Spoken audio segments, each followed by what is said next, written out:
Witam całą ekipę na kanale Kryptonol. Zapraszam do oglądania. Omówimy sobie kryptowaluty w rękach państw. Bitcoin jako nowa rezerwa. Rok 2024 był przełomowy dla obecności BTC w portfelach państw.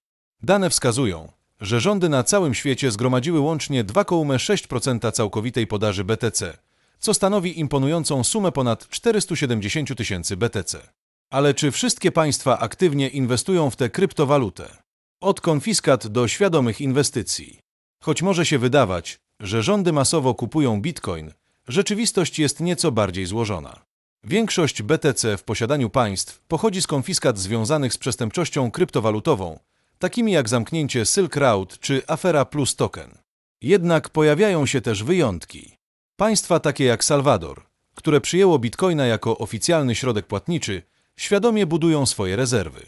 A zwycięstwo Donalda Trumpa w wyborach prezydenckich, który wyrażał poparcie dla kryptowalut, może przyspieszyć podobne decyzje w Stanach Zjednoczonych. Ranking państw posiadających bitcoin. Stany Zjednoczone. Bezdyskusyjny lider z ponad 213 tysięcy BTC, głównie z konfiskat. Chiny. Drugie miejsce z około 190 tysięcy BTC, mimo zakazu handlu kryptowalutami. Wielka Brytania. Około 61 tysiące BTC, zdobytych w walce z przestępczością finansową. Salwador. Aktywny zakup 1 BTC dziennie, tworząc narodową strategię finansową wokół bitcoinów. Ukraina. Otrzymała znaczące darowizny w BTC na wsparcie obrony. Wpływ rządowych zasobów bitcoinów na rynek. Obecność BTC w portfelach państw ma znaczący wpływ na rynek kryptowalut. Decyzje o sprzedaży, jak w przypadku Niemiec, mogą wywołać duże wahania cen. Z drugiej strony, rosnące zainteresowanie rządów świadczy o rosnącym znaczeniu kryptowalut w globalnej gospodarce. A teraz taka nasza ciekawostka. Polityk Konfederacji, Sławomir Mencen, zaproponował utworzenie bitcoinowej rezerwy w Polsce. Podsumowanie. Rządy coraz częściej dostrzegają potencjał bitcoinów. Choć początki obecności tej kryptowaluty w portfelach państw były związane z przestępczością, to teraz obserwujemy świadome inwestycje i budowanie strategii finansowych opartych na bitcoinie.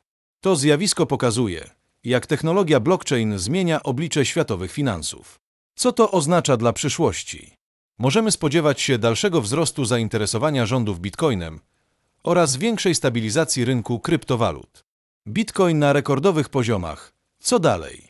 Hossa na rynku kryptowalut trwa w najlepsze, a bitcoin przekroczył już magiczną barierę 97 tysięcy dolarów amerykańskich. Przy tak dynamicznym wzroście ceny wielu inwestorów zastanawia się, czy to już szczyt, czy też przed nami kolejne rekordy. Eksperci mają na ten temat różne opinie.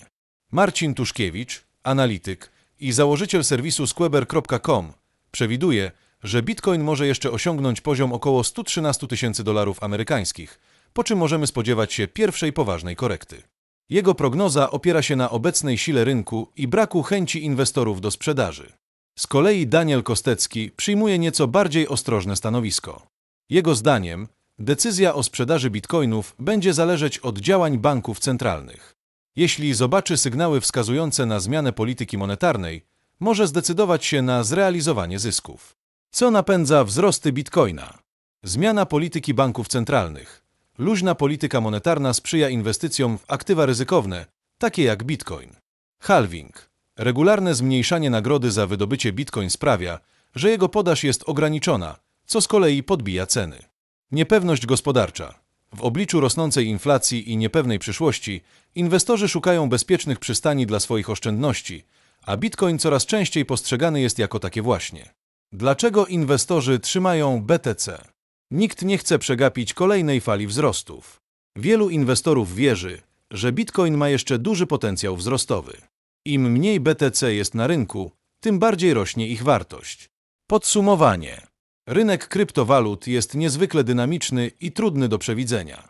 Choć eksperci mają swoje prognozy, ostateczna decyzja o zakupie lub sprzedaży bitcoinów należy do każdego inwestora indywidualnie.